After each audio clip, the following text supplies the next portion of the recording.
Once again, wokeism has struck by imposing its own regulation. Professor Jean-François Caron, a political scientist, was invited to testify in front of the Foreign Affairs Committee. His main testimony was about Canada's extreme emphasis on LGBTQ2SL+ virtue signaling and how it's causing problems for Canada in its foreign relations within the international community.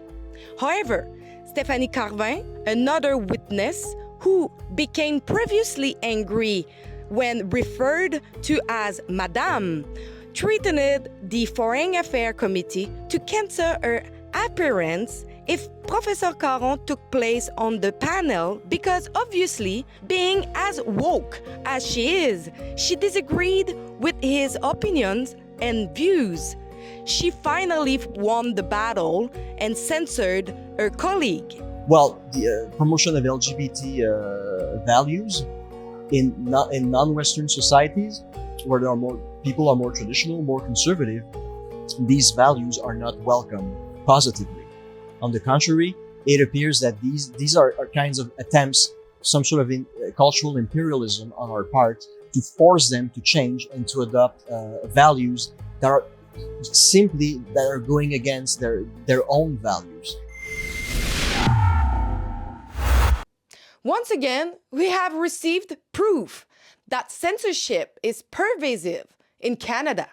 Jean-François Caron, PhD in political science, was invited by the House of Commons Standing Committee on Foreign Affairs and International Development to appear as part of a panel of witnesses regarding Canada's diplomatic capacity.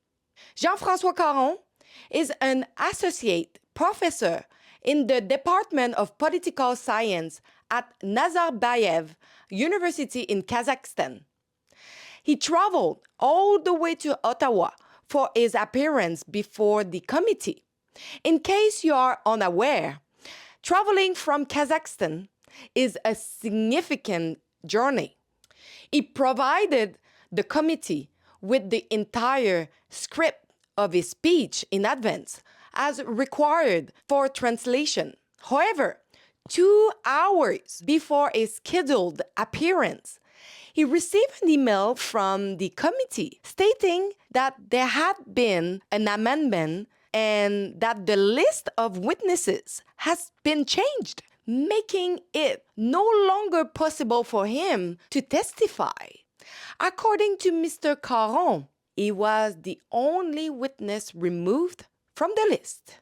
Now, when he requests more information about how the fees for his travel will be refunded and who on the committee requested his removal, Mr. Caron received bureaucratic messages with superficial answers. I drove all the way to Ottawa because I wanted to capture his first reaction to this news. Now, let's hear from him. Yeah, so I was invited last Friday I received an email, so I did not solicitate them to come and testify. They are the ones who contacted me last Friday to come and testify today for 1 hour and 30 minutes. So they asked me to just present a speech of 5 minutes regarding what I thought about Canada's foreign policy, the challenges it's facing, and how it can be reframed in light of the recent development in the world of international relations. So I accepted the invitation. So I flew for 30 hours. I arrived yesterday evening. I was supposed to give my speech today and leave tomorrow to go back to Kazakhstan for another trip of this time 45 hours. And yeah, 2 hours before the start of the meeting, I received an email from the clerk of the committee telling me that because of the amendment to the agenda, it was not going to be possible for me to present today.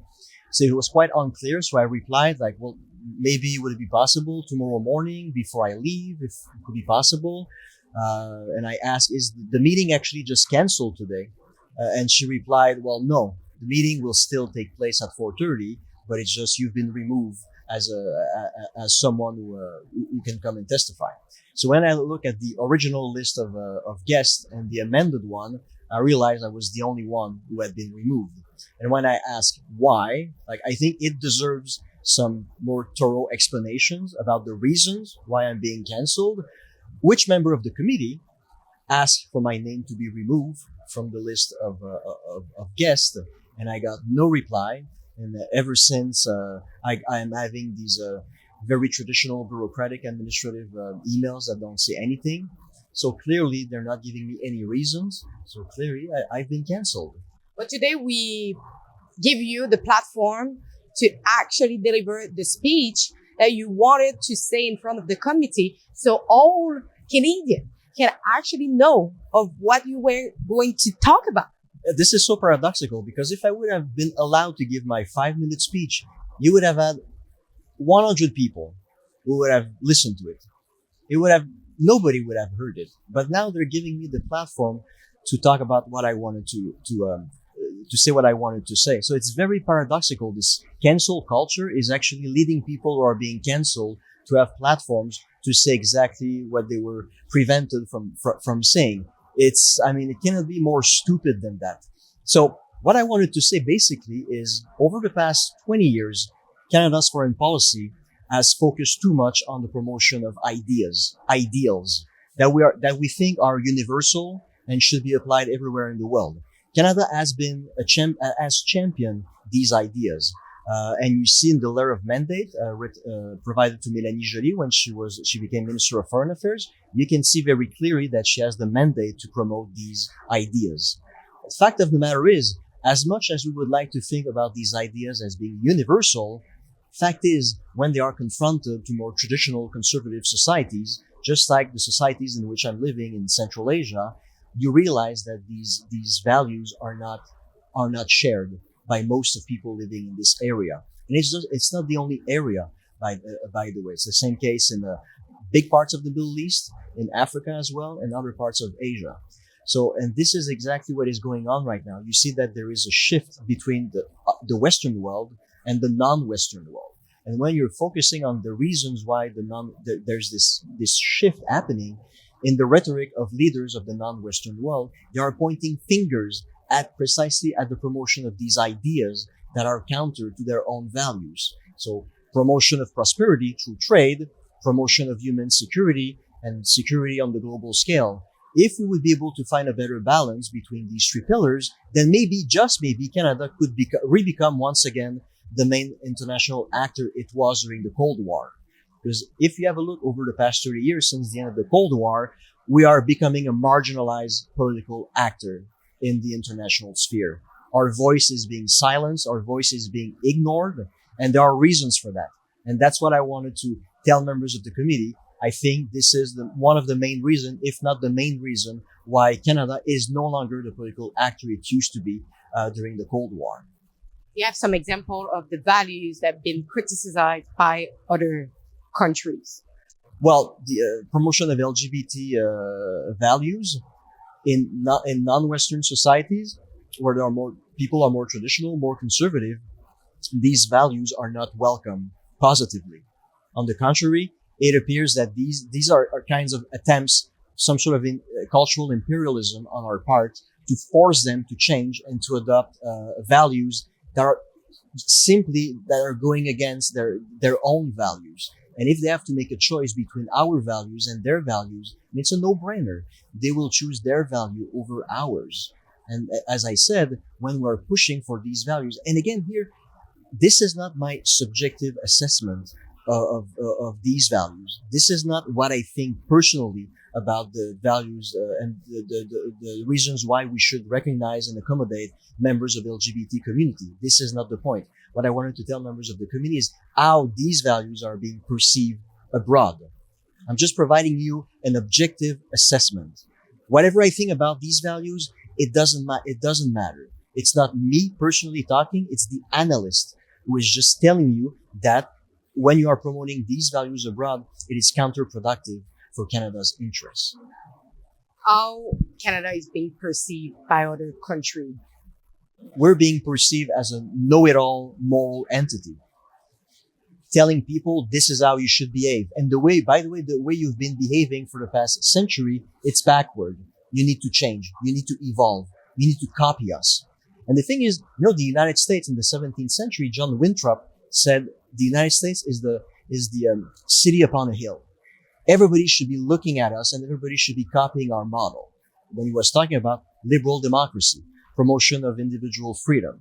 Now Canada has adopted the same logic, but in terms of we are the city upon a hill, the rest of the world should look upon us as the example of what progressive post-national society should look like in the 21st century. So if I can just recall, in the past 15 years, yes, we've tried twice to get a seat as a non-permanent member on the UN Security Council. Both times, we were denied. We lost the vote. Why? Because countries of the global south, big parts of the Middle East and Asian countries voted against us. Why did they vote against us? What are the reasons why we were not able to get their votes? It's as if we didn't ask ourselves that questions for the past 15 years. And maybe, just maybe, this is my thesis, it is because we've been pushing down their throat these values that we believe are universal, but they're not. They're perceiving them as a form of moral imperialism, and they are criticizing it. And whenever they have the chance to oppose it and strike against us, they don't hesitate to do so. The text was sent to members of the committee.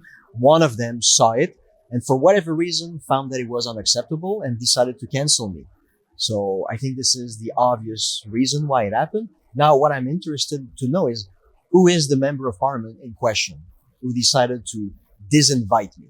I would like to know who is the member of the Liberal Party, the NDP, Bloc Québécois, Conservative Party. Who knows? I hope I will have an answer to that question in the upcoming days or weeks. But again, Canada is living in a society where everything is done behind closed doors. These sorts of decisions, and if you're expecting for clarity, unfortunately, most people are not gonna get clarity over these sorts of issues. You live in Kazakhstan since 9 years. What do you think about now the freedom of speech here in Canada? Well, you have freedom of speech if you're willing to say what people want you to say. Kind of the same freedom of speech that you have in authoritarian countries, when you think about it. So when you ask people around, what is the definition of a democracy? Why do you think you live in a democracy? I think most people will say, well, unlike authoritarian states, our elections are free and competitive. Granted, this is a significant difference between a democracy and an authoritarian regime. But what happens between the 4 years, between these two elections? What about the freedom of speech? Having the ability to say whatever you want to say, and having people being tolerant to what you have to say, being open-minded, and applying the principle of audi alteram partem. Always listen to the other side and take into consideration what they have to say. Maybe what they have to say will displease you, but maybe they will say something that will make you think, and ultimately you will change your mind. This is the spirit of a democracy. This is how a democracy should function, should work between the elections. But people, they just think we're a democracy because we can vote. They're forgetting what should happen between the elections. And unfortunately, what happened today, it's an anecdote, but unfortunately, it's just an anecdote among many other anecdotes. And when you put all of them together, you realize that freedom of speech is not how it should be in a proper democracy. This is simply not normal. After the interview, we obtained more information about the incident. According to information obtained by Libre Media, it was Professor Stéphanie Carvin of Carleton University who asked the committee to cancel Jean-François Caron's participation in the February 14 meeting. She even threatened to cancel her own attendance because she did not like her colleague's opinion and analyze on various topics. Apparently, even though Mr. Caron's travel costs were more than $7,000, and despite the time it took for him to travel to Ottawa, the committee complied with her woke demand. Don't forget to go to rebelfieldreports.com to support my journey to Ottawa, to capture the first reaction of Mr. Caron of the censorship he faced by the Committee of Foreign Affairs. Please go over rebelfieldreports.com, chip in what you can. Thank you for every donation and thank you to support our journalism.